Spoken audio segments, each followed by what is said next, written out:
it's unfortunate that most people do not understand that asking your government to do these things that you and your countrymen and women should do, by asking the government to do it for you, you are actually tying your own hands. You are not free. You are giving the government much more power, and you, as a citizen, are left powerless. This video might not resonate with you. You might think, no, I want the government to do everything for me. But I hope this video reaches one or two people who actually understand that the less they ask the government to do for them, the less disruptions will happen in the economy, the more efficient the economy will be, and the more prosperous the citizens will be. Hello. Welcome again to Ekene Banye's reflection. Today's video, I've been struggling on it for days. I have wanted to make this video, but each time I start, I quickly stop, because what I'm going to say in this video would not be palatable, and many of you will simply reject it. But if you give me a few minutes and you listen and think about it, you may find it useful, as I've found the information useful to me. I will tell you one thing. All through my life, up to maybe even 5 years ago, I wasn't thinking this way.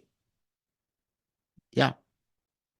But through my personal ordeal in life, I've learned a lot of things which I never thought was true, things I never even entertained.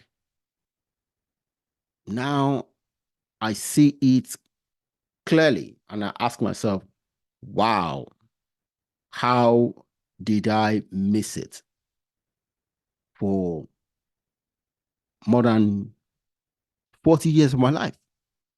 Yes, I'm not a teenager, okay? Anyway, what I'm going to talk about today is that government is not the solution to Nigeria's problem, or even any other country. Government is not the solution. The solution of our problems is you and me, not the government. The solution of each and every one of the problems we have in life are people like me and you. Yes, because of modernity, and all of us are living in countries, in big cities. Yes, there is need for government. But the point is that the government have specific roles And unfortunately, politicians have expanded, and expanded the roles. For one thing, power. And the more the politicians, the government, expand our role and we accept it, thinking that they will make things easier for us. In essence, we are giving away our power to them. Listen to what this brilliant entrepreneur from South Africa, Vusi Tambe Wayo, a brilliant young man. One of Africa's biggest cancers is that Africans, for whatever reason, seem insistent on electing leaders who've built nothing and then wonder why they build nothing. You've built nothing. You've created nothing. But for your words and political oratory, your ability to hold a tune and sing a verse, your ability to fill a stadium with poor people on the promise of a food hamper and a t-shirt. And then we vote for you.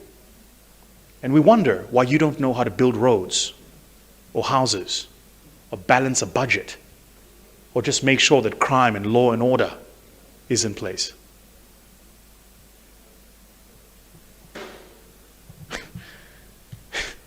We elect clowns and then give them the seat of the headmaster's office. Wow. Hear that? Vusi said it all. And I will ask you this question. How many of the people you know who are in government, either as politicians or civil servants, have ever successfully build or manage a complex entity? How many do you know? I wouldn't say there are none, but there are few and far between. Most politicians are career politicians, and they have never done an honest day work. They don't have any other skill than oratory and debate. What exactly are they expert of? What have they built? What have they managed successfully? Most have never done it. And yet, we expect them to do it. How? If you find somebody who come and tell you all the beautiful things about cooking egusi soup, but have never cooked egusi soup, and you give the person money to cook egusi soup, how good, how sweet is that egusi soup that person is going to cook? Yes, they can talk about it, but they have never done it. That is most of our leaders, politicians. What is the function of our political leadership? What is the function of government? Let's even take it back to our ancient villages. The king and his council, or the chiefs, what was their function? Was it their function to feed you? I guess not. At least Not in my village. My king and chiefs did not feed anybody. The village leadership are in charge of protecting all of us. They work hand in hand with the warriors, how to protect us from any external group. And when two have conflict, they call them together, they listen to them, and they give them verdicts. And everybody takes it and continue life. So, in essence, government is there to protect us and to judge whenever we have conflicting issues. And in truth, that's what any government should do. So, any other thing in the society is left for you and me. Free market. See, the concept of that free market is not a foreign idea. It has always been what all of us, at least in my own village, free market. I go to the farm, I kill a rabbit. I can eat it with my family, or I can take it to the market and sell it. I can plant crops, harvest them, eat it with my family, or sell some of them to other people. Other people bring something, they sell. Free market. Nobody tells you how much you should sell it, your produce or your catch. You negotiate with whoever wants to buy. Free market. What am I saying? I'm saying that unfortunately, we have given too much power to government to do everything for us. And because we have given those things to them as jobs, they have taken those things and continue to demand more resources in terms of taxes, in terms of a share of the revenue that they need to do the work. But in truth, let's think about Nigeria. What has the Nigerian government been able to do? Your roads, are they tarred? Your local roads, your state roads, your federal roads, healthcare, are the hospitals, the government hospitals working? Yet, people are being paid to manage those hospitals. Schools, are schools working? In fact, how many people actually send their children to government schools in Nigeria? Water, do you have a constant clean water in your house, in your streets, in your states? Your electricity, in fact, do you have light? So if you go through the list of things we have told our government that these are your functions to do, they're not doing any of them. The main one they should do, they're not doing them. And we have saddled them with so many others. So the point is this: why don't we take away all the extras and let them focus on the 1 to 3 things that should be their function: security, law and order, and let us do the rest.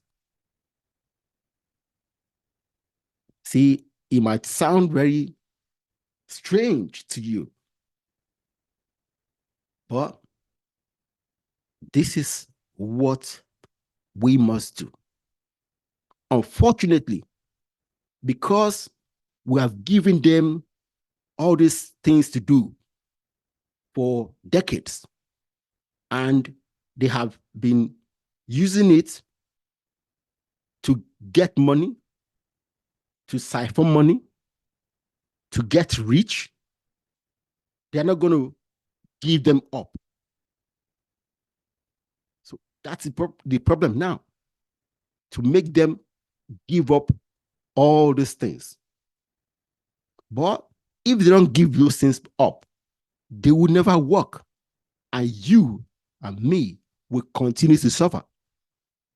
We can do those things. Yes, we can do those things. We can do those things for everybody's enjoyment. And let government work on security and build the enabling environment that everybody can enjoy. In the last 40 years, electricity in Nigeria has not been there. The government has 3 refineries that has not worked. Yet, every time they come asking for money, more money to refurbish the refineries. This was a year ago. Nigerian government, Reuters, says the Nigerian government spent $25 billion to fix refineries. Outgoing parliament says. Really? Then 6 months after, says Senate approves 11.35 trillion spent on rehabilitation of refineries. This is February 2024. Are those refineries working? No. Let's see another one. Yes. Ajaokuta Steel Company, FG budget 4.445 billion naira, 635 billion naira from investors. Ajaokuta, this project has been on for over 40 years. Over 40 years. It has never done 1 ton of steel. Yet, billions of dollars has been poured in them. Billions of dollars have been spent in Ajaokuta, in Warri Refinery, Port Harcourt Refinery, Kaduna Refinery. Yet, Nigeria has spent billions on fuel subsidy.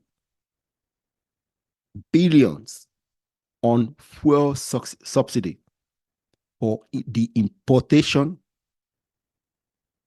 of petrol. Yet, Nigeria has abundant gas, which we flare. Think about it. we have the resources, but because our governments are so much involved in the exploitation of these resources, things are not working. Things are not working.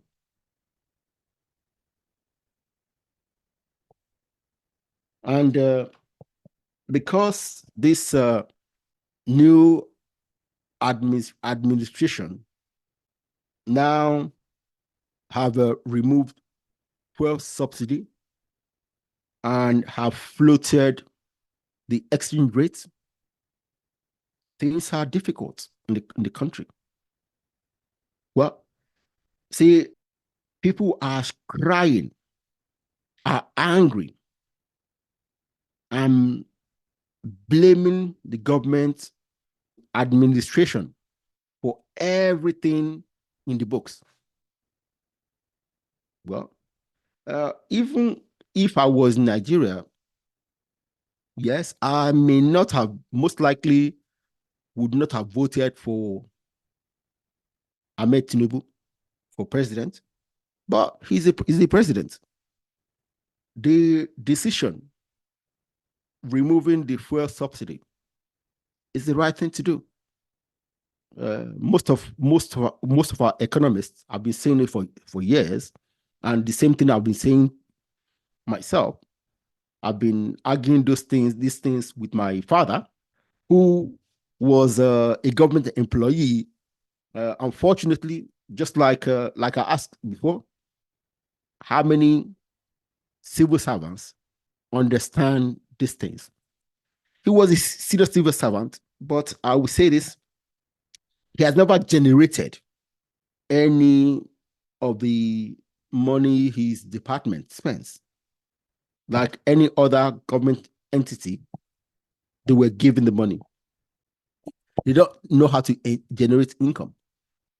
They only know how to collect and spend. That's government work. I have never worked for the government. I've worked for private all my life.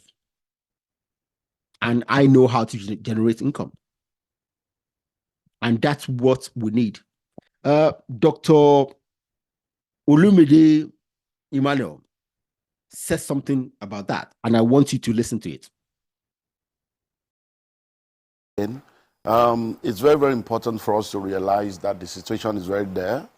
There is no doubt about that. But we also have to face reality of the environment that we operate in.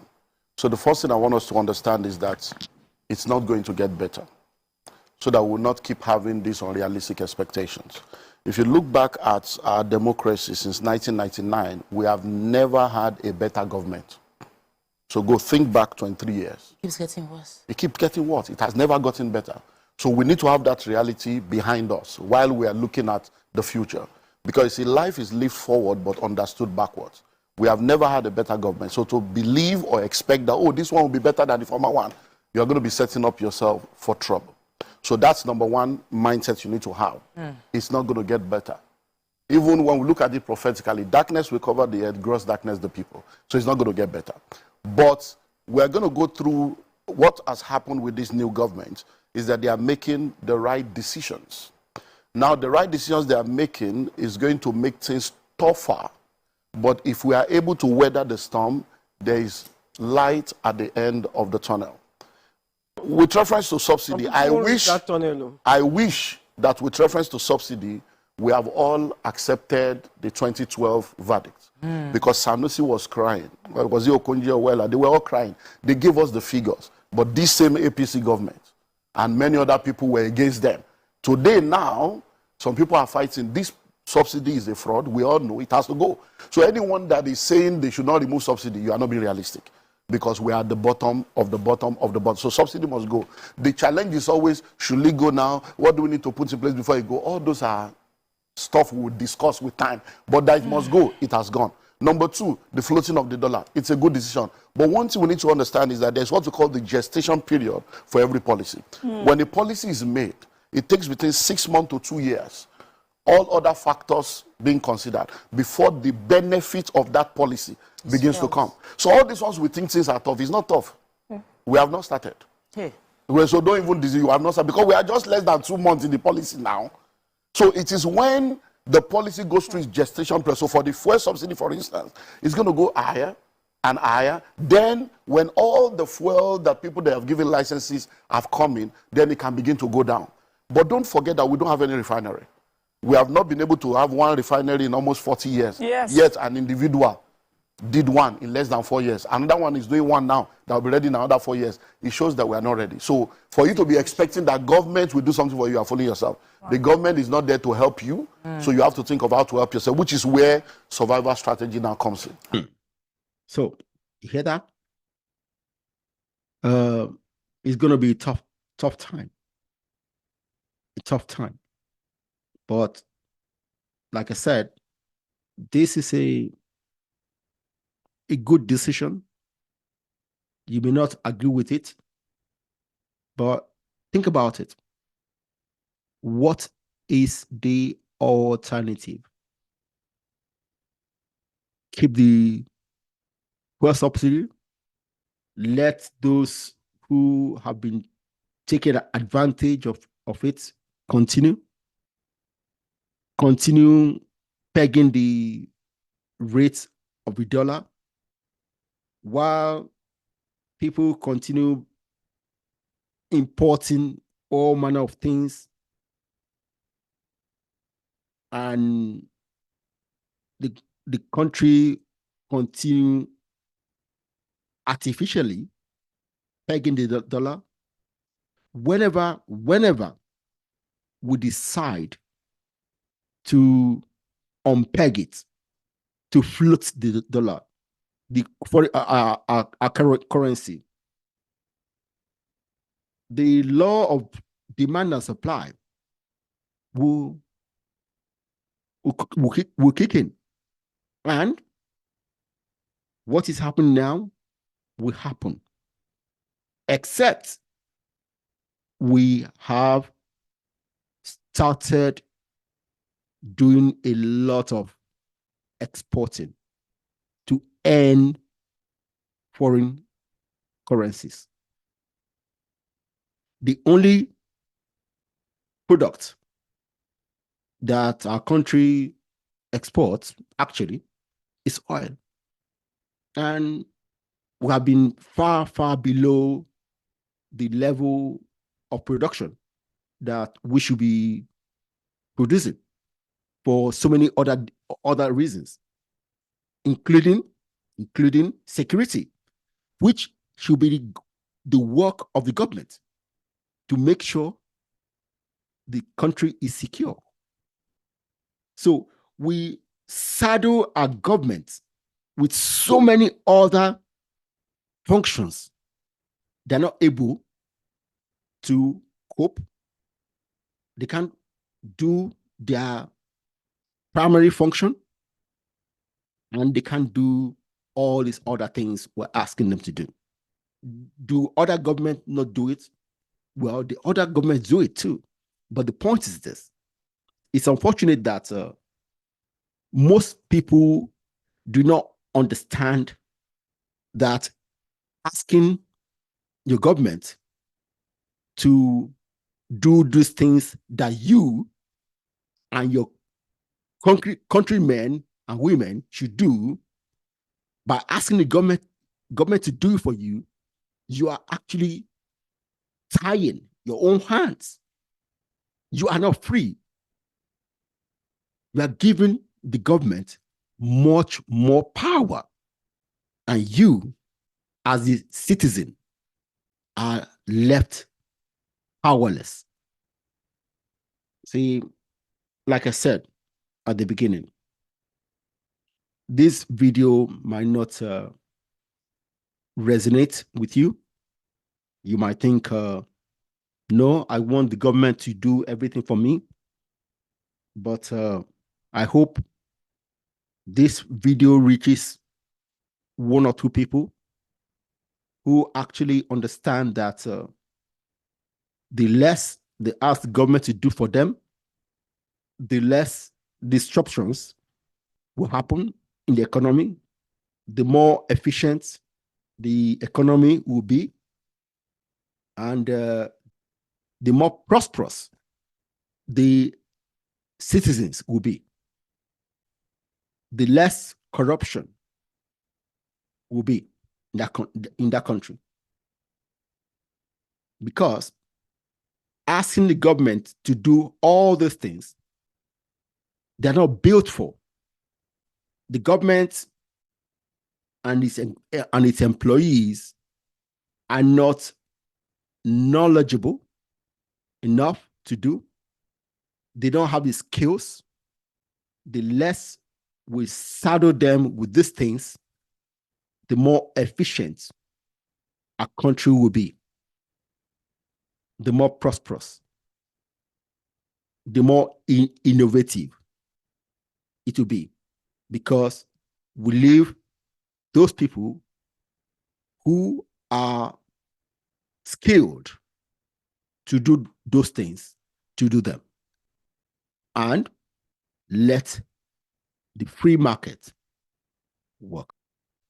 Please click the like button, comment, and tell me your views, and subscribe to this channel and ring the bell so that you will be getting my videos as soon as I post them. All right? Take care.